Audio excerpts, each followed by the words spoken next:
Hi guys, welcome back to the Runitup podcast. Today is going to be an interesting episode. We're actually moving into a bit of a Q&A session.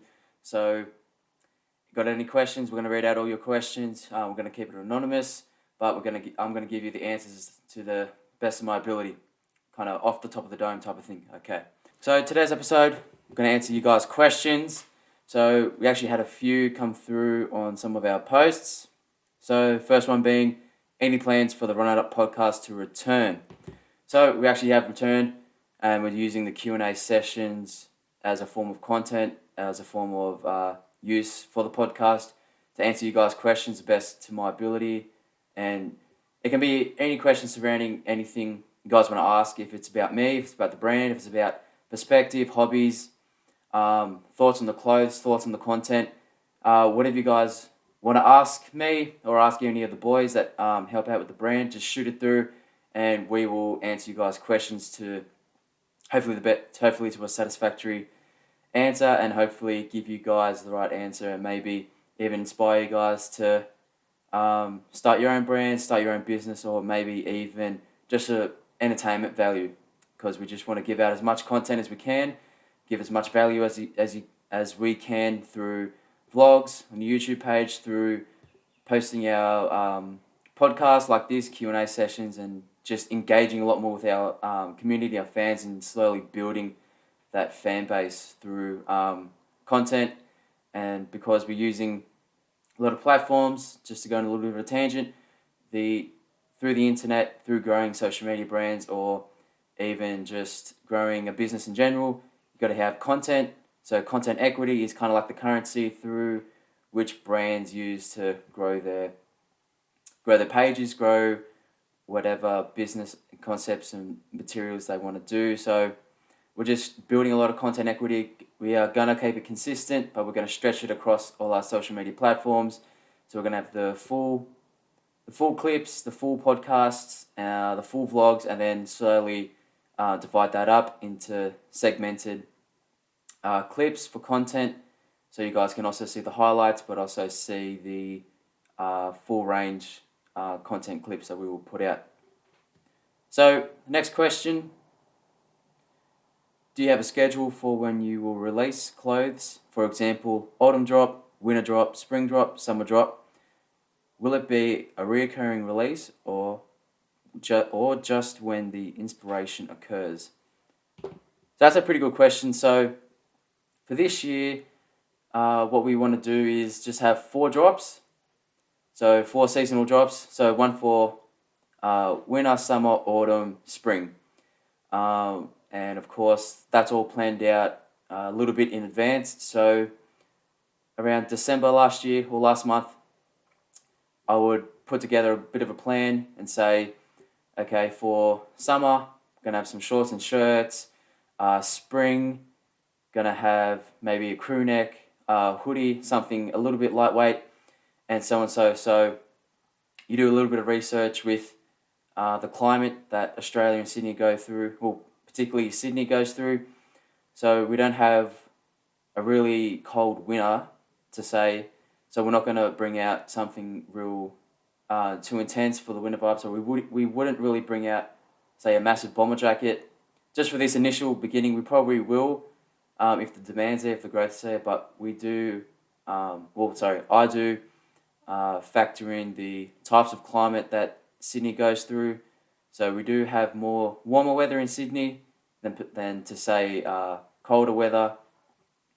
So we do look towards t-shirts and shorts and some accessories, so maybe caps, bucket hats and whatnot. We may tend to go towards that a little bit more just because it is bit of the climate that you're dealing with as well. But personally, when we go through drops, I am growing a little bit, growing towards hoodies, oversized things. So you might actually see a lot more other drops throughout our process.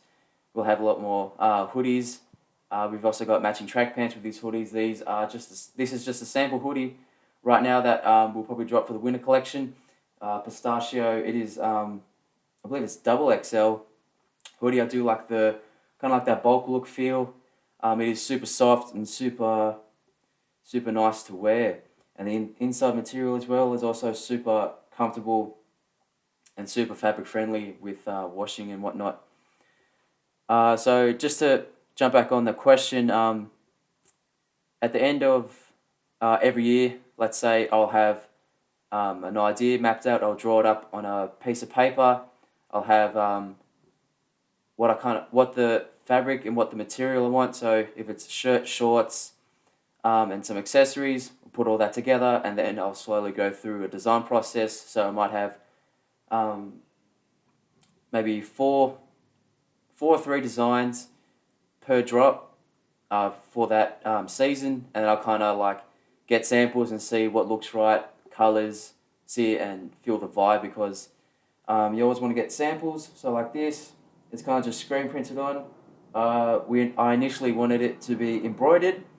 However, with the manufacturer that we go through, I don't know if you can see on this camera right now, but the detailing is actually a bit too intricate for a embroidery machine, and so they said they couldn't really do it. It'd have to be maybe a little bit more simplistic, because I don't know if you can see now, but there is a lot of detailed patterns that go into it that I don't think that their machine and their technology can design at the moment. So that's okay. So we sampled it and got the screen. It's kind of like a screen print on top of the fabric. It actually feels real nice. Goes great with it. The pistachio green is what I'm wearing, and then there's a bit of the white and purple image which matches it very well. So we kind of go through a few designs for each seasonal drop, and then I kind of sample it and then decide on what I want to do. And the second half of that question, is it a reoccurring release or just when the inspiration occurs? So for the reoccurring release, it all depends on what you guys and how much demand is there. I know, to be honest, the last few drops, we haven't really built the hype around the brand enough. So the past two drops that we've done, I guess from my perspective, to hold myself a bit of accountable and high standards, I would say the drops have failed to reach our goals as well, because I do have goals for every drop and some aspirations to that drop. So for us to do reoccurring drops, we do need to look at our goals and redefine our strategies and whatnot. So at this stage, when it comes to reoccurring releases, we are actually trying to give you guys as much content and give you guys as much value from our business perspective as we can, because we want to give you guys as much information, as much content, as much entertainment value as we can. And so on the back end of that, you kind of build on top of that. So you give out all this content, all this value, you give out so much information and value that people almost feel silly not buying into your brand and not being a part of it. Of course, like I said in the previous podcast episode, it doesn't matter if you guys don't buy our clothes necessarily, because we just want you guys to vibe with the brand and come along on the journey with us and appreciate what we're trying to do for you guys. And I always appreciate the love and support that I get from even just comments, likes, shares, and then on the back end of that, just you guys buying the clothes and those who've bought the clothes. Like, I'm super grateful for that, because it's actually helping me personally fulfill my dream, which is running an Australian business, an Australian clothing brand, and try and reach my future goals and hopefully make this a sustainable business. It is a long... I apologize if this is a bit of a long answer to this question, but I feel like it's not really doesn't really deserve a 1 or 2 sentence answer. There is a lot goes into the brand, a lot goes into the planning, and there are a lot of factors that come into play when doing drops and running a business, as anyone would kind of know if they have tried that entrepreneur route. So to re-answer that question, I guess again, when it comes to recurring releases, depends on how much demand is there if we restock or re-release items, or I should say at the moment when it comes to re-releasing, the first few drops that we will do, we're actually just going to leave up on our websites and whatnot as kind of like staple items. So it's going to be, they will be a year-round items that you can collect, the items that you can buy. And until that demand grows, we will start to look at larger quantities of items, because at the moment we're at the stage where we can only do print on demand. I can't really hold too much stock just because it's, from a financial perspective, it would just hinder our overall performance, and we will just it's kind of a bit more of a print on demand. So you guys put the orders in, how many orders, we can just print on demand and send it to you guys at the time being. Of course, with the situation we're in, that's the most feasible way we can give you guys clothes.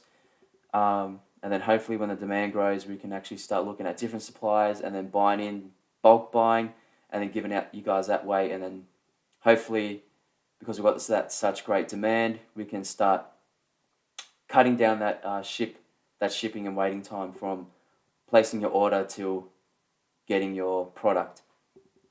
So the other part of that question is inspiration. So the inspiration kind of comes on the back end of more so the design phase, because we use AS Color to get our blanks. So this hoodie, the shorts that I'm wearing, and all our other products are from AS Color, which is an Australian blank apparel brand.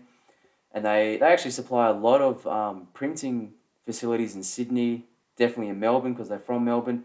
They actually provide a lot of businesses with blank clothing, and their blank clothing is outstanding when it comes to what they provide, because they provide a fuck ton of different t-shirts, hoodies, jackets, socks, accessories, you name it, bags, face masks, hats, whatever.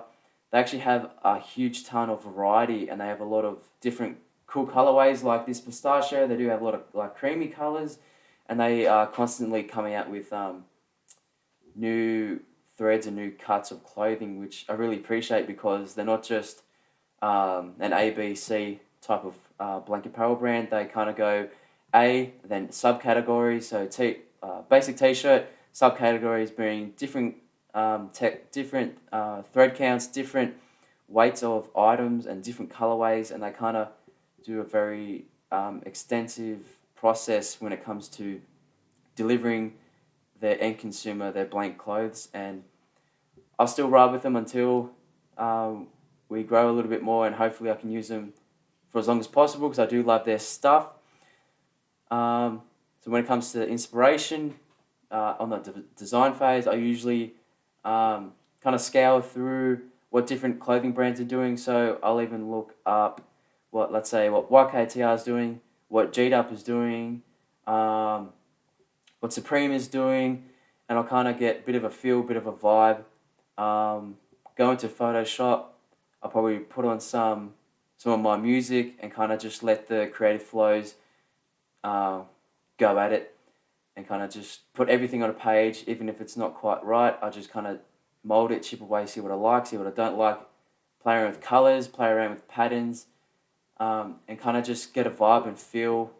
When something feels kind of on point, I'll kind of ride with it, then put on t-shirts, get some samples, and then over the course of a few days, maybe even a week, I'll kind of think about it a little bit more, because at that initial phase, you kind of feel a little bit burned out, because you're just like, I've put so much effort and focus and attention into this design. I kind of need to step away and let it marinate in my mind a little bit, and kind of have an outside perspective and see, is this right? Does it feel right? Does the colors look okay? Do I need to adjust the font a little bit, the size? Do I need to adjust the colors? Do they need to be brighter, darker?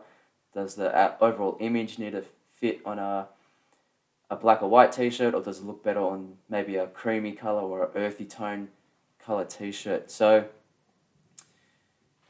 to sum it up on the inspiration, it comes on the back of just putting it on a page and just seeing how it feels, seeing how it vibes with all seeing how the colors, text, image itself vibes with the colors and the feel of the printing process and how it feels on the garment. That is the inspiration. So hopefully that answers your questions, guys. If you guys have any more questions, I love doing these Q&A sessions, these Q&A podcasts, because it gets me thinking about how to give you guys, make the brand a bit better for you guys, and it only helps me give you guys more content, and I really appreciate the feedback as well. So if you guys have any questions, I say this: questions, feedback, whatever you guys want to do to help us make our product and brand a bit better for you guys. That's always the goal, and that is what we're on about for this year. Just giving you guys content, giving you guys as much value as we can, and in whatever areas we can. We do have our own goals, but we also work to serve you guys as consumers, and we want to do that through our clothes. We want to do that through our content, and just give you guys as much value for your time and attention as you possibly can, because I am very much grateful for everything that you guys have done for the brand to help me grow, not just as a person, but grow as a brand. And really appreciate it, guys. So catch you on the next episode.